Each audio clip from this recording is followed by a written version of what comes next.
Hey guys, how's it going? How to update DNS in GoDaddy.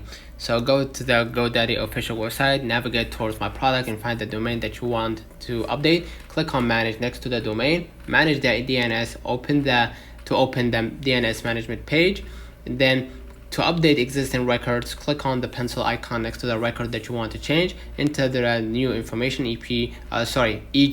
IP address for a records, target domains for CNAME records, and then add new records if needed, and then basically save changes. And DNS updates can take up to 48 hours to propagate fully, and though they usually update faster. So let me know in the comments if this video helped you. Don't forget to like and subscribe, and thank you for watching.